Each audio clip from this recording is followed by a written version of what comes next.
All right, welcome back, everybody. Now, it was last Wednesday, actually, that BRICS ministers of arts and culture met in Moscow, Russia. An agreement on the use of culture to boost economies of member countries was signed. In July, heads of states are expected to discuss the issue of culture when they meet as one of the topics on the agenda. Well, joining me now, I've got Natyam Tetra, the Minister of Arts and Culture, who, of course, was amongst those ministers discussing important issues in Moscow. It's so good to have you in studio. Welcome, Minister. Thanks, Leon, and the viewers. I love the issue of taking culture to boost economies. Tell me more about the idea. What is hoped to be achieved? Well, firstly, Leon, the culture is the essence of any nation. Now, any development, any countermeasure body, politically and economically, like BRICS, has to have the programs on culture. If you look at how the creative and cultural industries have grown economically, it's phenomenal. Yeah. And it's one of the area which is rapidly growing. You know, a few years ago, in America, for instance, they calculated to about 642 billion rands into the GDP of America. In South Africa last year, we did a mapping study which gave us 90.5 billion rands into our own GDP here in South Africa. So it is a growing industry. So you cannot ignore it in any way. But the most important thing about culture is people. That we have what we call seasons with different countries in BRICS, member countries. But now we are taking it at a multilateral level, that what we call cultural diplomacy, where people-to-people relationship are strengthened, is the key for us, because you can't trade, you can't grow economy, you can't engage in politics if you do not understand the essence of that nation. Indeed. I mean, and when you look at the BRICS countries, and again, let's remind ourselves, we've got Brazil, we've got Russia, we've got India, we've got China, and we've got South Africa. 5 of possibly the most different cultures around the world coming together as one. And what I'm loving and reading into this is that culture seems to be taken a lot more serious. I mean, it's been taken up to a level of politics now, as you discussed, which is so important perhaps to understand the needs and wants of every respective country. How is this agenda going to be introduced at the BRICS summit, and what's going to be asked of the summit? Well, much as you introduce areas of politics, issues around economy, this area has been lagging behind.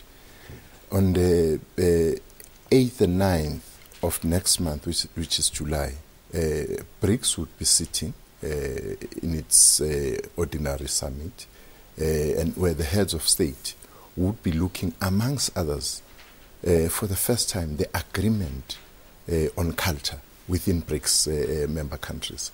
So it's quite an important area, because as the 5 of us, as ministers of culture, we've been, if I may put it, aggressive in putting on the agenda of BRICS issues of culture, because we really believe that with our population, if you look Brazil, for instance, maybe starting with Russia, has about 143 million people. You go to Brazil, 200 million, 1.2 in India, 1.3 billion people in China. So what that tells you is that our position as South Africa, mere 52 million, would not make an impact in BRICS if we do not work in such a way that the integration of the continent, that billion strong people of the continent, are brought on board.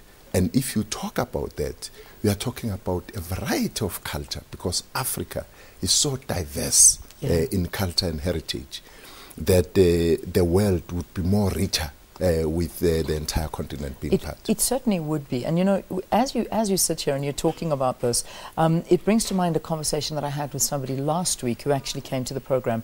And this was after the AU summit was held.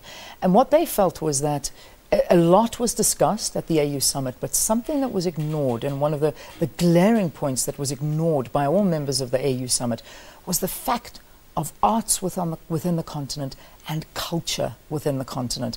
It was something that wasn't discussed enough, and there isn't enough investment into all of this. Which leads us to this exact point that you're making. We need to take it more seriously. What are we going to do to make this a priority? Well, what is interesting, Leon, is that it is being taken seriously now. If you look at Agenda 2063, AU Agenda 2063, for instance, in its 7 aspirations, one of them is about culture, is about identity. And as such, we have at the continental level adopted the Cultural Renaissance Charter. And that process is coming slowly. At the moment, we have about 10 member countries in the continent. So we still have another 40-odd to go. We want to use our position as these 10 member states to deepen the consciousness and the understanding on culture. And with the attitude of BRICS towards culture and arts, and with the attitude of ministers in the continent pushing very hard on this matter, we are going to make it, and we are very confident that BRICS will benefit out of AU's own program. Fantastic. Well, we look forward to what's going to happen next month in July, when the issue of culture is one of the main topics on the agenda when the BRICS Summit takes place. Nathi Mthethwa, our Minister of Arts and Culture, thank you so much for talking to us here on the program. My pleasure. All right. We're going to